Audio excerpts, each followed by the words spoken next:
The Complete Works of William Shakespeare by William Shakespeare. Act V, Scene 1. England. King John's Palace.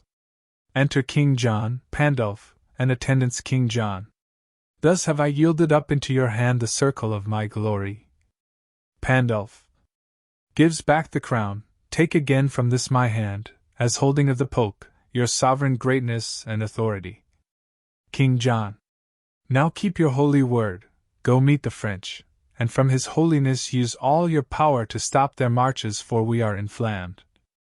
Our discontented counties do revolt. Our people quarrel with obedience, swearing allegiance and the love of soul to stranger blood, to foreign royalty. This inundation of mistempered humor rests by you only to be qualified.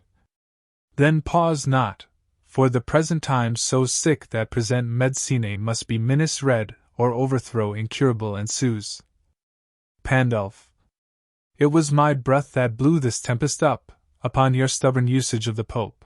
But since you are a gentle convertite, my tongue shall hush again this storm of war and make fair weather in your blustering land. On this Ascension Day, remember well, upon your oath of service to the Pope, go I to make the French lay down their arms. Exit King John. Is this Ascension Day? Did not the prophets say that before Ascension Day at noon my crown I should give off? Even so I have. I did suppose it should be on constraint, but heaven be thanked, it is but voluntary. Enter the bastard. All Kent hath yielded, nothing there holds out but Dover Castle. London hath received, like a kind host, the Dauphin and his powers. Your nobles will not hear you, but are gone to offer service to your enemy, and wild amazement hurries up and down the little number of your doubtful friends. King John. Would not my lords return to me again after they heard young Arthur was alive? Bastard. They found him dead, and cast into the streets, an empty casket, where the jewel of life by some damned hand was robbed and ta'en away. King John. That villain Hubert told me he did live. Bastard. So on my soul he did, for aught he knew. But wherefore do you droop? Why look you sad? Be great in act, as you have been in thought. Let not the world see fear and sad distrust govern the motion of a kingly eye. Be stirring as the time, be fire with fire, threaten the threatener, and outface the brow of bragging horror. So shall inferior eyes, that borrow their behaviors from the great, grow great by your example and put on the dauntless spirit of resolution. Away, and glista like the god of war when he intendeth to become the field. Show boldness and aspiring confidence. What, shall they seek the lion in his den, and fright him there, and make him tremble there? Oh, let it not be said. Forage, and run to meet displeasure farther from the doors and grapple with him ere he come so nigh. King John. The legate of the Pope hath been with me, and I have made a happy peace with him, and he hath promised to dismiss the powers led by the Dauphin. Bastard. O inglorious league! Shall we, upon the footing of our land, send fair play orders, and make compromise, insinuation, parley, and base truce, to arms invasive?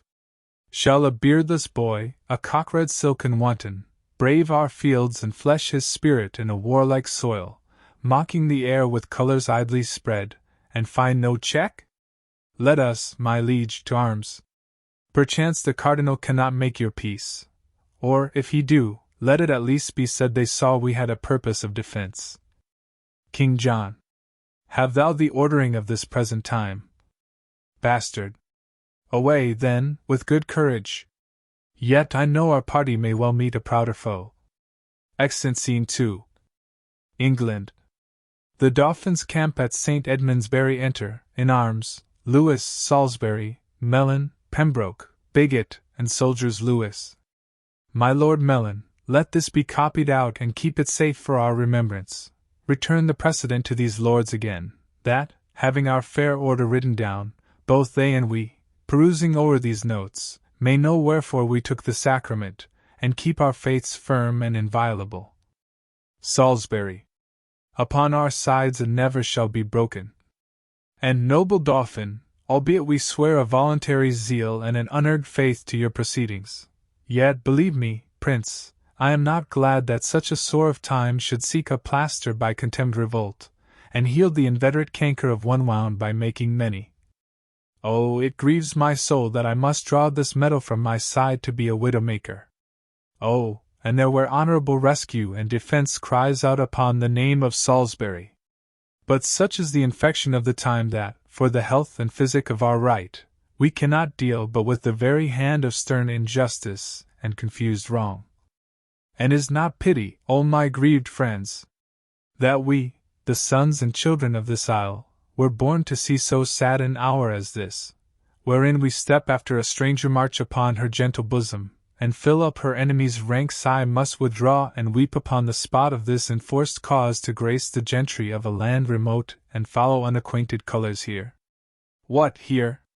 O nation, that thou couldst remove that Neptune's arms, who clippeth thee about, would bear thee from the knowledge of thyself and grapple thee unto a pagan shore, where these two Christian armies might combine the blood of malice in a vein of league, and not to spend it so unneighbourly. Lewis, a noble temper dost thou show in this, and great affections wrestling in thy bosom doth make an earthquake of nobility. Oh, what a noble combat hast thou fought between compulsion and a brave respect! Let me wipe off this honourable dew that silverly doth progress on thy cheeks. My heart hath melted at a lady's tears, being an ordinary inundation, but this effusion of such manly drops, this shower, blown up by tempest of the soul, startles mine eyes and makes me more amazed than had I seen the vaulty top of heaven figured quite o'er with burning meteors. Lift up thy brow, renowned Salisbury, and with a great heart heave away this storm. Commend these waters to those baby eyes that never saw the giant world enragged, nor met with fortune other than at feasts, full of warm blood, of mirth, of gossiping. Come, come, for thou shalt thrust thy hand as deep into the purse of rich prosperity as Lewis himself. So, nobles, shall you all, that knit your sinews to the strength of mine. Enter Pandulph, and even there, methinks, an angel spake, Look where the holy legate comes apace, to give us warrant from the hand of heaven and on our actions set the name of right with holy breath. Pandulph. Hail, noble Prince of France! The next is this: King John hath reconciled himself to Rome. His spirit is come in, that so stood out against the Holy Church, the great metropolis and see of Rome. Therefore thy threatening colours now wind up and tame the savage spirit of wild war, that, like a lion fostered up at hand, it may lie gently at the foot of peace and be no further harmful than in show. Lewis, your grace shall pardon me, I will not back. I am too high-born to be propertied, to be a secondary at control, or useful serving man and instrument to any sovereign state throughout the world. Your breath first kindled the dead coal of wars between this chastest kingdom and myself, and brought in matter that should feed this fire, and now 'tis far too huge to be blown out with that same weak wind which enkindled it. You taught me how to know the face of right, acquainted me with interest to this land, yea, thrust this enterprise into my heart, and come ye now to tell me John hath made his peace with Rome? What is that peace to me? I, by the honour of my marriage bed, after young Arthur, claimed this land for mine, and now it is half conquered, must I back because that John hath made his peace with Rome? Am I Rome's slave? What penny hath Rome borne, what men provided, what munitions sent, to underprop this action? Is 't not I that undergo this charge? Who else but I, and such as to my claim are liable, sweat in this business and maintain this war? Have I not heard these islanders shout out Vive le Roi, as I have banked their towns? Have I not here the best cards for the game to will this easy match, played for a crown? And shall I now give o'er the yielded set? No, no, on my soul, it never shall be said. Pandulph. You look but on the outside of this work. Lewis. Outside or inside, I will not return till my attempt so much be glorified as to my ample hope was promised before I drew this gallant head of war, and culled these fiery spirits from the world to outlook conquest, and to a renown even in the jaws of danger and of death. Trumpet sounds, what lusty trumpet thus doth summon us? Enter the bastard, attended bastard. According to the fair play of the world, let me have audience. I am sent to speak. My holy lord of Milan, from the king I come, to learn how you have dealt for him, and, as you answer, I do know the scope and warrant limited unto my tongue. Pandulph. The Dauphin is too wilful opposite, and will not temporize with my entreaties. He flatly says he'll not lay down his arms. Bastard.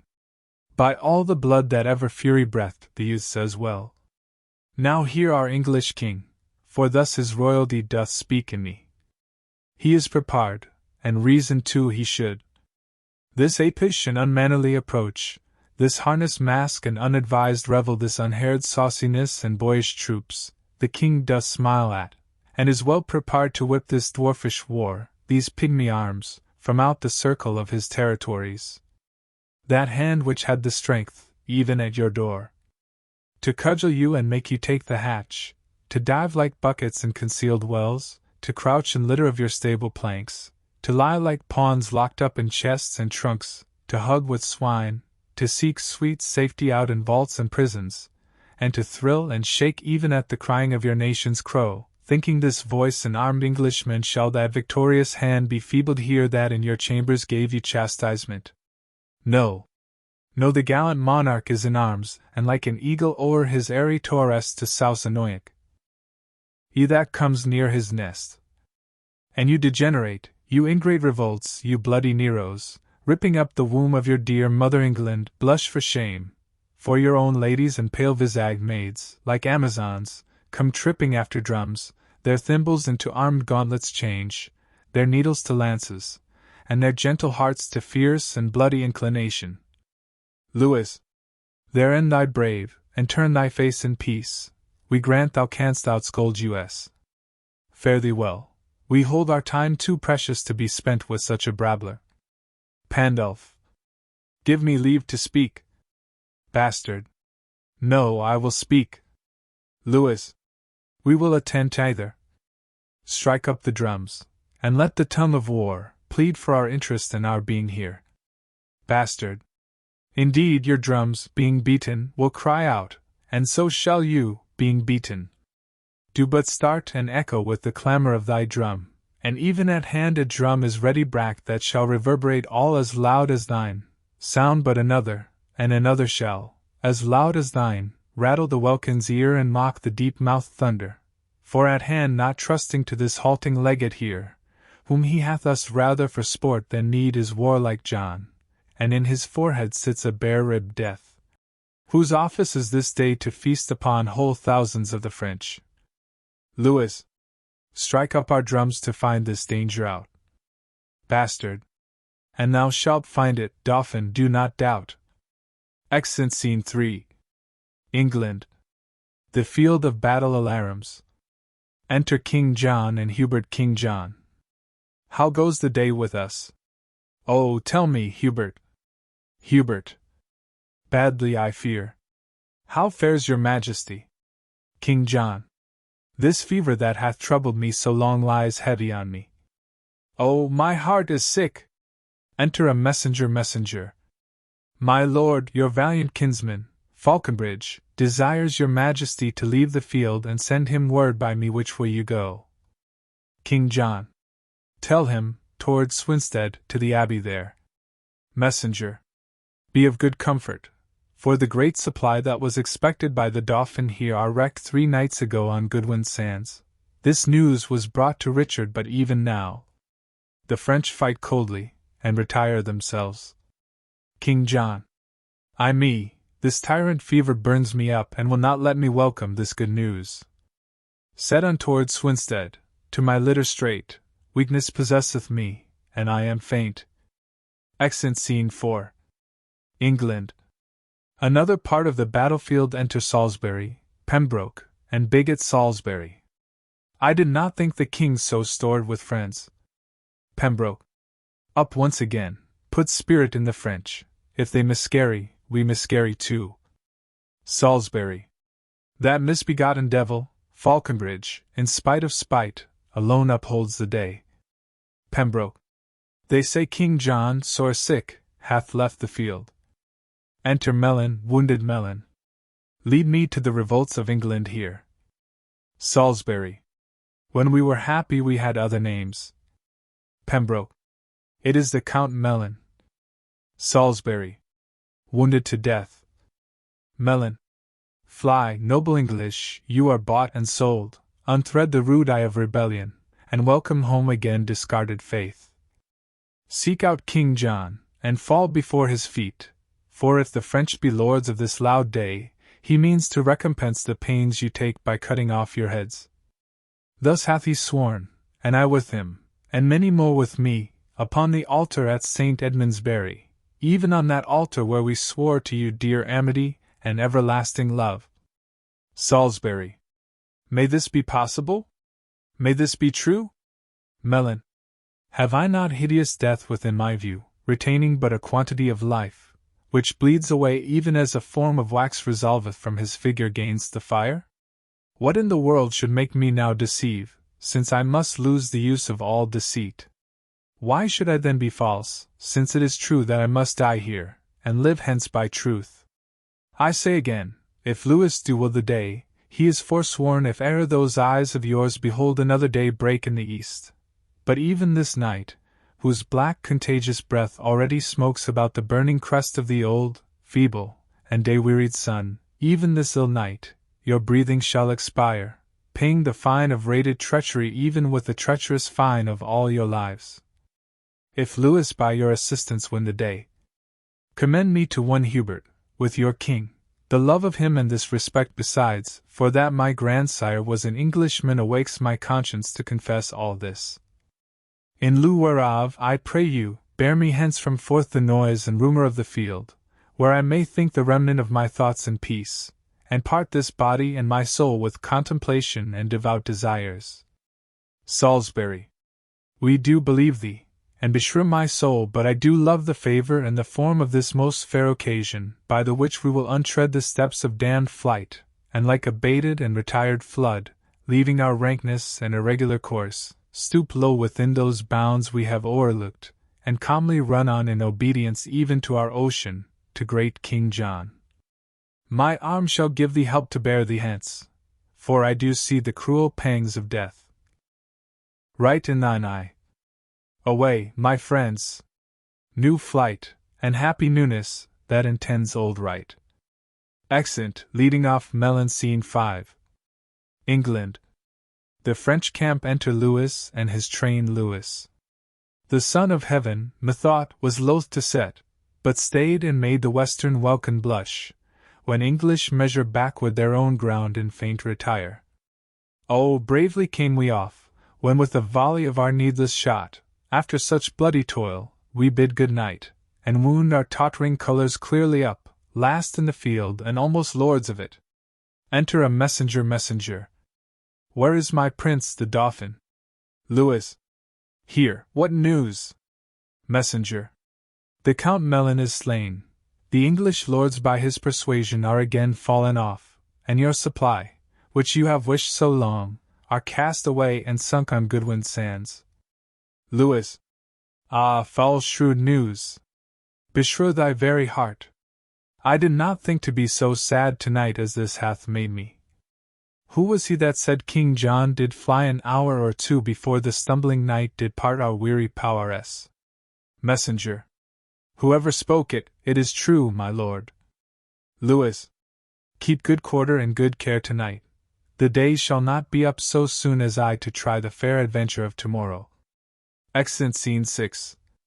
An open place where Swinstead Abbey enter the Bastard and Hubert, severally Hubert. Who's there? Speak, ho! Speak quickly, or I shoot. Bastard. A friend. What art thou? Hubert. Of the part of England. Bastard. Whither dost thou go? Hubert. What's that to thee? Why may I not demand of thine affairs as well as thou of mine? Bastard. Hubert, I think. Hubert. Thou hast a perfect thought. I will upon all hazards well believe thou art my friend that know'st my tongue so well. Who art thou? Bastard. Who thou wilt. And if thou please, thou mayst befriend me so much as to think I come one way of the Plantagenets. Hubert. Unkind remembrance. Thou and eyeless knight have done me shame. Brave soldier, pardon me that any accent breaking from thy tongue should scape the true acquaintance of mine ear. Bastard. Come, come, sans compliment, what news abroad? Hubert.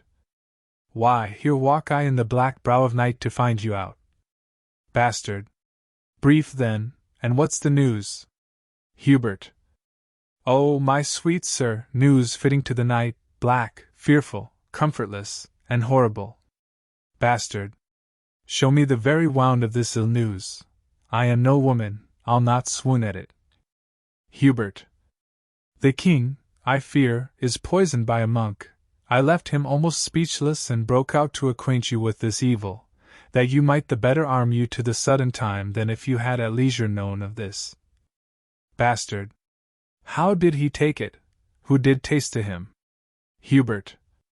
A monk, I tell you, a resolved villain, whose bowels suddenly burst out. The king yet speaks, and peradventure may recover. Bastard. Who didst thou leave to tend his majesty? Hubert. Why, know you not? The lords are all come back, and brought Prince Henry in their company, at whose request the king hath pardoned them, and they are all about his majesty. Bastard. Withhold thine indignation, mighty heaven, and tempt us not to bear above our power. I'll tell thee, Hubert, half my power this night, passing these flats, are taken by the tide. These Lincoln washes have devoured them. Myself, well mounted, hardly have escaped. Away, before! Conduct me to the king. I doubt he will be dead or ere I come. Extant Scene 7. The orchard at Swinstead Abbey. Enter Prince Henry, Salisbury, and bigot Prince Henry. It is too late. The life of all his blood is touched corruptibly, and his pure brain, which some suppose the soul's frail dwelling house, doth by the idle comments that it makes foretell the ending of mortality. Enter Pembroke. His Highness yet doth speak, and holds belief that, being brought into the open air, it would allay the burning quality of that fell poison which assaileth him. Prince Henry. Let him be brought into the orchard here. Doth he still rage? Exit bigot Pembroke. He is more patient than when you left him, even now he sung. Prince Henry. O vanity of sickness! Fierce extremes in their continuance will not feel themselves. Death, having preyed upon the outward parts, leaves them invisible, and his siege is now against the mind, the which he pricks and wounds with many legions of strange fantasies, which, in their throng and pressed to that last hold, confound themselves. 'Tis strange that death should sing. I am the signet to this pale faint swan who chants a doleful hymn to his own death, and from the organ pipe of frailty sings his soul and body to their lasting rest. Salisbury. Be of good comfort, Prince, for you are born to set a form upon that indigest which he hath left so shapeless and so rude. Re-enter bigot and attendants, who bring in King John in a chair. King John. Ay, marry, now my soul hath elbow-room, it would not out at windows nor at doors. There is so hot a summer in my bosom that all my bowels crumble up to dust. I am a scribbled form drawn with a pen upon a parchment, and against th. Is fire do I shrink up. Prince Henry. How fares your majesty? King John. Poisoned ill fare. Dead, forsook, cast off, and none of you will bid the winter come to thrust his icy fingers in my maw, nor let my kingdom's rivers take their course through my burned bosom, nor entreat the north to make his bleak winds kiss my parched lips and comfort me with cold. I do not ask you much, I beg cold comfort, and you are so straight and so ingrateful you deny me that. Prince Henry. Oh, that there were some virtue in my tears, that might relieve you! King John. The salt in them is hot. Within me is a hell, and there the poison is as a fiend confined to tyrannize on unreprievable condemned blood. Entered the bastard. Oh, I am scalded with my violent motion and spleen of speed to see your majesty. King John. O cousin, thou art come to set mine eye. The tackle of my heart is cracked and burnt, and all the shrouds wherewith my life should sail are turned to one thread, one little hair. My heart hath one poor string to stay it by, which holds but till thy news be uttered, and then all this thou sayest is but a clod and module of confounded royalty. Bastard. The Dauphin is preparing hitherward, where God he knows how we shall answer him, for in a night the best part of my power, as I upon advantage did remove, were in the washes all unwarily devoured by the unexpected flood. The king dies, Salisbury. You breathe these dead news in as dead an ear. My liege! My lord! But now a king now thus. Prince Henry. Even so must I run on, and even so stop. What surety of the world, what hope, what stay, when this was now a king, and now is clay? Bastard. Art thou gone so? I do but stay behind to do the office for thee of revenge, and then my soul shall wait on thee to heaven, as it on earth hath been thy servant still. Now, you stars that move in your right spheres, where be your poweress? Show now your mended faiths, and instantly return with me again to push destruction and perpetual shame out of the weak door of our fainting land. Straight let us seek, or straight we shall be sought. The Dauphin rages at our very heels. Salisbury. It seems you know not, then, so much as we. The Cardinal Pandulph is within at rest, who half an hour since came from the Dauphin, and brings from him such offers of our peace as we with honor and respect may take, with purpose presently to leave this war. Bastard. He will the rather do it when he sees ourselves well sinewed to our defense. Salisbury.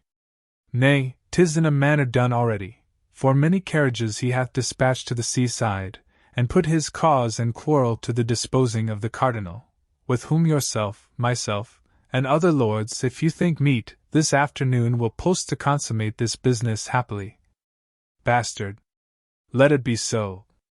And you, my noble prince, with other princes that may best be spared, shall wait upon your father's funeral. Prince Henry. At Worcester must his body be interred, for so he willed it. Bastard. Thither shall it then, and happily may your sweet self put on the lineal state and glory of the land. To whom, with all submission on my knee I do bequeath my faithful services and true subjection everlastingly. Salisbury. And the light tender of our love we make, to rest without a spot for evermore. Prince Henry. I have a kind soul that would give you thanks, and knows not how to do it but with tears. Bastard. Oh, let us pay the time but needful woe, since it hath been beforehand with our griefs. This England never did, nor never shall, lie at the proud foot of a conqueror, but when it first did help to wound itself. Now these her princes are come home again, come the three corners of the world in arms, and we shall shock them. Naught shall make us rue, if England to itself do rest but true. Exeunt the tragedy of Julius Caesar. Contents Act I. Scene I. Rome. A street. Scene 2. The same. A public place. Scene 3. The same. A street. Act 2. Scene I. Rome. Brutus Orchard. Scene 2. A room in Caesar's palace. Scene 3. A street near the Capitol. Scene 4. Another part of the same street, before the house of Brutus. Act 3. Scene I. Rome. Before the Capitol, the Senate sitting. Scene 2. The same. The Forum. Scene 3. The same. A street. Act 4. Scene I. A room in Antony's house. Scene 2. Before Brutus' tent in the camp near Sardis. Scene 3. Within the tent of Brutus. Act Scene I. The plains of Philippi. Scene 2. The same. The field of battle. Scene 3. Another part of the field. Scene 4. Another part of the field. Scene V. Another part of the field. Dramatis personae Julius Caesar Octavius Caesar, triumvir after his death. Marcus Antonius. Aemilius Lepidus. Cicero, Publius, Popilius Lena, senators. Marcus Brutus, conspirator against Caesar. Cassius. Casca. Trebonius. Ligarius. Decius Brutus. Metellus Cimber. Cinna. Flavius, Tribune Marullus, Tribune Artemidorus, a sophist of Nidus. A soothsayer Cinna Appa. E.T. Another poet. Lucilius, Titinius, Messala, young Cato, and Volumnius, friends to Brutus and Cassius. Varro, Clitus, Claudius, Strato, Lucius, Dardanius, servants to Brutus Pindarus, servant to Cassius Clp Gioranae, wife to Caesar Portia, wife to Brutus the ghost of Caesar, senators, citizens, soldiers, commoners, messengers, and servants. Scene Rome, the conspirators camp near Sardis, and the plains of Philippi.